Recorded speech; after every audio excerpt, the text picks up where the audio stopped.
Los inicios de esta ciencia lo tenemos que buscar en la investigación básica en animales. Posteriormente, dichos hallazgos pudieron ser aplicados exitosamente a la práctica clínica. El primer neurofisiólogo era un italiano llamado Luigi Galvani, estamos hablando de finales del siglo XVIII, quien por accidente rozó con la cola del mango de un bisturí con el que estaba disecando las ancas de una rana, rozó un gancho de bronce sobre la cual colgaba y notó que además de producirse un chispazo, dicha anca producía una contracción brusca. Repitió dicha observación varias veces hasta llegar a la conclusión de que la electricidad había tenido algo que ver en la generación de dicho movimiento. Replicó dicha experiencia con especímenes de rana, con ancas de rana muertas, aplicándoles corriente eléctrica en su médula espinal, y llegó a la conclusión que los seres vivos tenían la capacidad de generar su propia corriente eléctrica. A esta teoría la llamó bioelectrogénesis, y que una vez muertos dichos especímenes, si bien la chispa de la vida ya se había ido, los tejidos continuaban teniendo la propiedad de transmitir la actividad eléctrica. No conforme con dicho hallazgo, decidió repetir las exposiciones con especímenes humanos muertos y dando unas macabras exhibiciones conocidas en la época como danza de las convulsiones tónicas, aplicándole electricidad a la médula de cadáveres humanos. A dicho fenómeno de contraer un músculo cuando se le aplica una corriente eléctrica se lo denominó galvanismo, y como era de imaginar, en esa época suscitó todo tipo de controversias y conjeturas en cuanto a que dicha práctica de la aplicación de electricidad a los cadáveres podía llegar a devolverlos a la vida. El ejemplo más famoso de la paranoia que se vivía en esa época con estas macabras exposiciones era la novela que inspiró los experimentos que inspiraron a la novela de Mary Shelley, Frankenstein. Nuestro amigo Luigi Galvani era amigo de otro físico llamado Alessandro Volta. A día de hoy existe controversia acerca de quién fue el que verdaderamente creó la primera batería. A su vez, Alessandro Volta lo criticaba a Luigi Galvani, diciendo que si bien sus observaciones eran correctas, tenía un desconocimiento absoluto, o por lo menos errados, de acuerdo de por qué dichos movimientos se producían.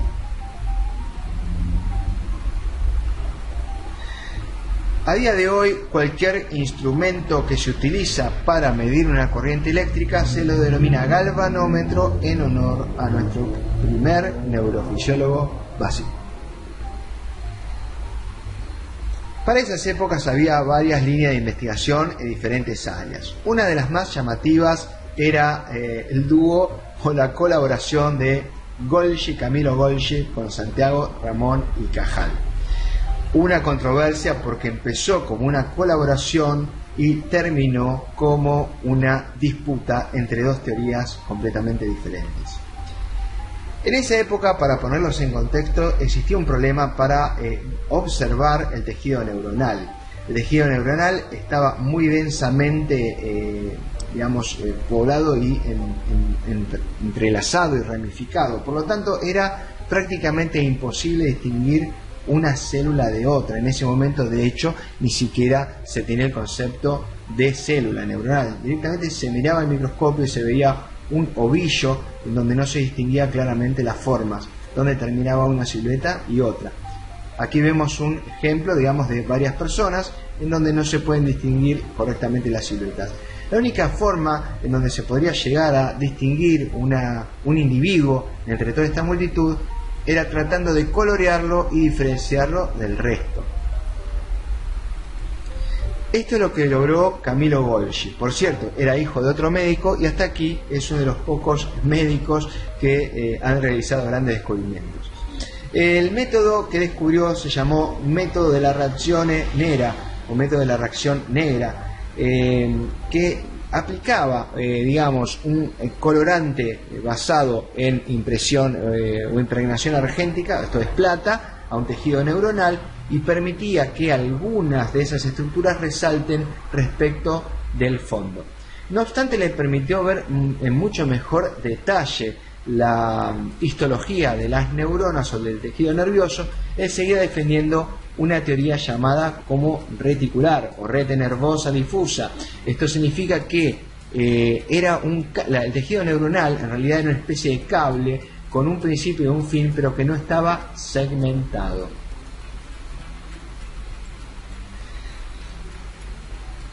Más o menos contemporáneo a nuestro amigo Camilo Golgi, aparece un español llamado Santiago Ramón y Cajal.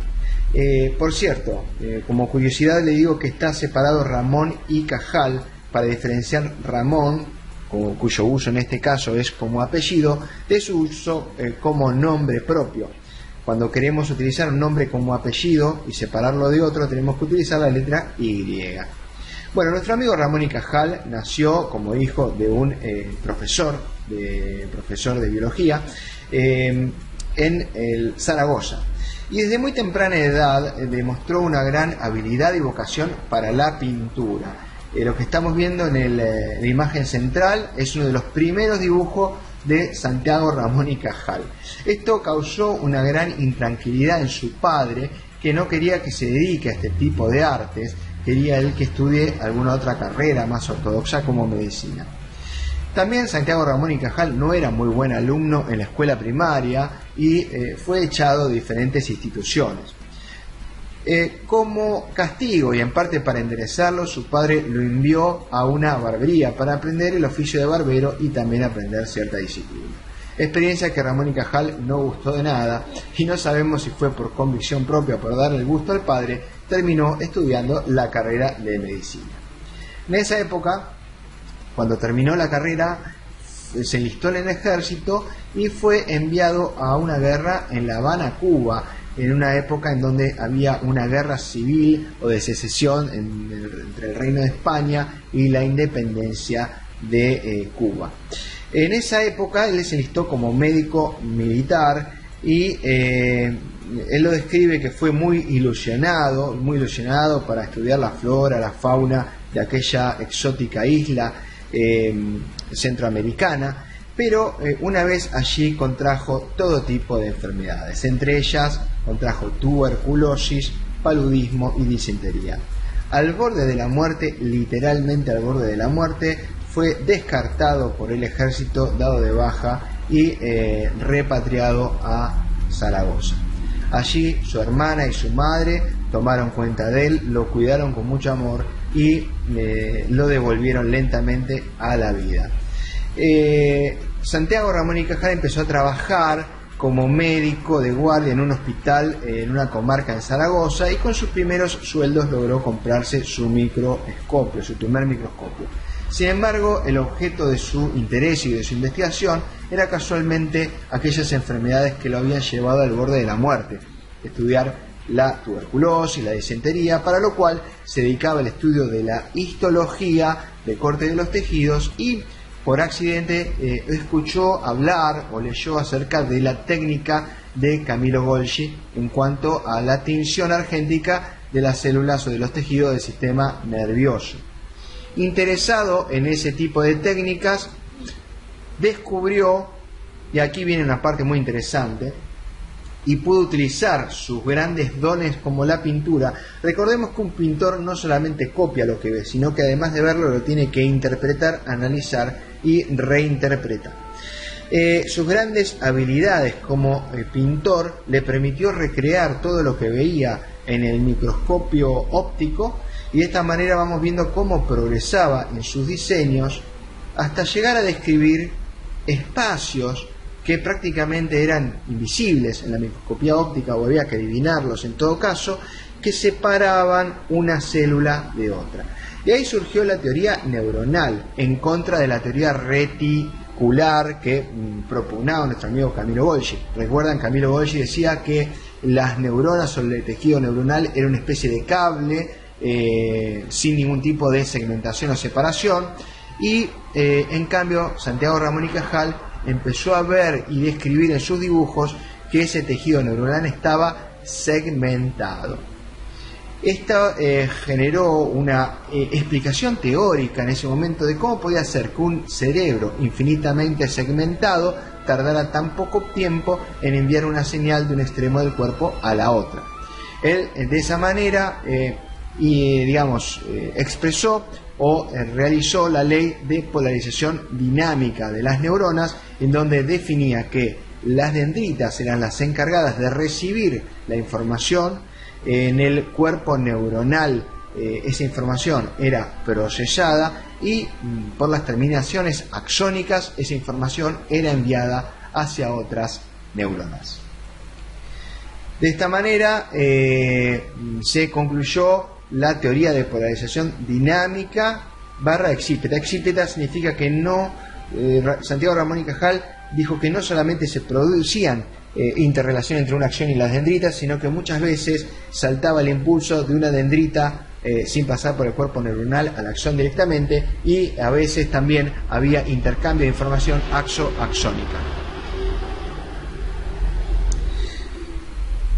Ironías del destino. Si bien Santiago Ramón y Cajal se valió del descubrimiento de Camillo Golgi para su teoría revolucionaria, ambos recibieron el premio Nobel juntos en 1906 por sus aportes a la medicina. No obstante, en el discurso de la entrega del premio Nobel, Camillo Golgi defendió con gran dureza su teoría reticular respecto al sistema nervioso central, en contra de la teoría que le había valido el premio, en este caso a Santiago Ramón y Cajal. Si bien recibieron ambos el premio Nobel juntos, su relación profesional nunca fue de lo mejor, y lo vemos en estas fotos. Nunca se sacaron una foto juntos, ni abrazados, ni mucho menos. A todo esto aparece un alemán cuyo nombre es impronunciable, pero yo lo recuerdo de la Facultad de Medicina como Waldeyer. A decir verdad, era un gran estudioso de las dos teorías, tanto de la de Camillo Golgi como la de Ramón y Cajal. Y su, más grande contribución a la ciencia es haber bautizado ese tejido neuronal celular como neurona. Hasta ese momento no tenía nombre. Por cierto, Waldeyer también bautizó al cromosoma. Por otro lado, había un británico llamado Richard Caton que ya había usado un galvanómetro, esto es el instrumento que habíamos visto para medir una corriente eléctrica, aplicada directamente sobre la corteza de los animales, y había visto que dicho órgano tenía una actividad eléctrica. Acá ya se empiezan a mezclar bastantes descubrimientos paralelos. Recordemos que el electrocardiógrafo ya había sido descubierto por Einthoven. Pero bueno, para no desviarnos de nuestra área en lo que es la neurofisiología, vamos a reconocer que Richard Caton fue el primero en que observó que el cerebro tenía algún tipo de actividad eléctrica utilizando un galvanómetro. A todo esto cabe una mención honorífica a Corbinian Brodmann, un gran histólogo cuyo mérito principal fue dividir el cerebro de acuerdo a su arquitectura neuronal en diferentes áreas, en 52 áreas, valiéndose una vez más de la técnica de Camillo Golgi. Ahora sí que se vuelve a poner interesante. Hans Berger fue el inventor del electroencefalógrafo. Sin embargo, Hans Berger no quería ser médico. De hecho, empezó a estudiar para ser astrónomo. Empezó a estudiar matemáticas porque él quería convertirse en un astrónomo, pero decepcionado con dicha carrera renunció. Decidió alistarse en el ejército, concretamente en la caballería, y sufrió un accidente al caerse de su caballo. El cañón que venía atrás casi lo pasa por encima.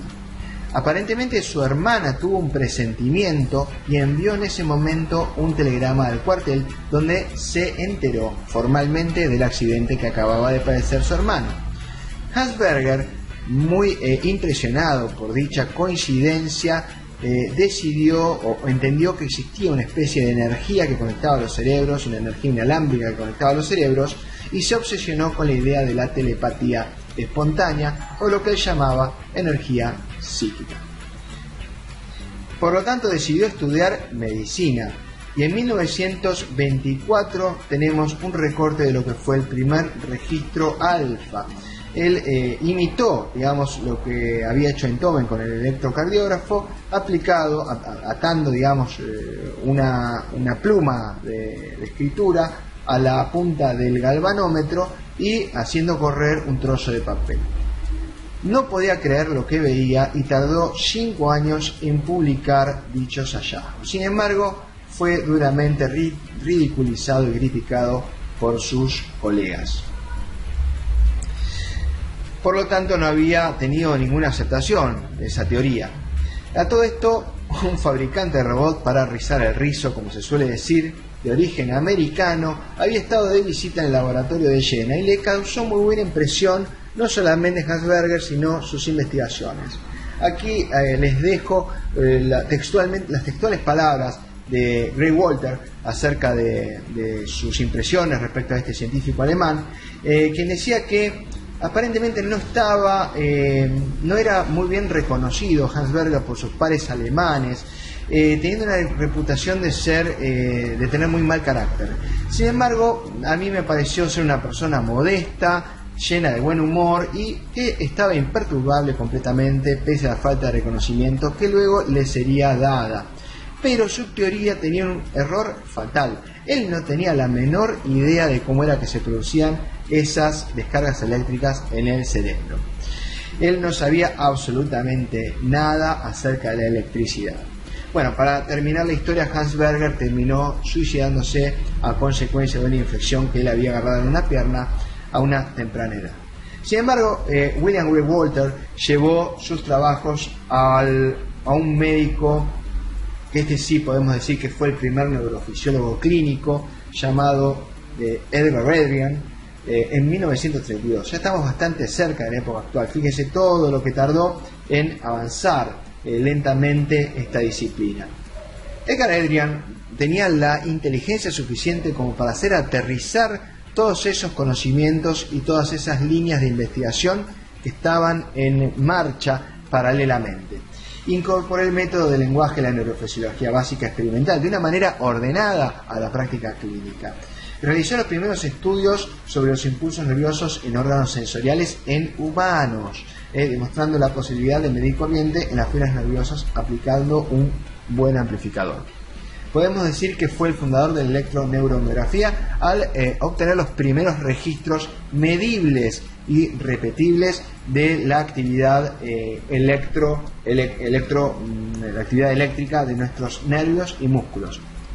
A su vez también fue el primer presidente de la sociedad de la International Federation of Clinical Neurophysiology. Este hombre, Edgar Adrian, fue quien le dio la relevancia que correspondía a los hallazgos de nuestro querido Hans Berger, gracias a nuestro querido fabricante de robots americano que lo había ido a visitar. Aquí es donde se inicia la neurofisiología clínica propiamente dicha, y estamos hablando del año 1947.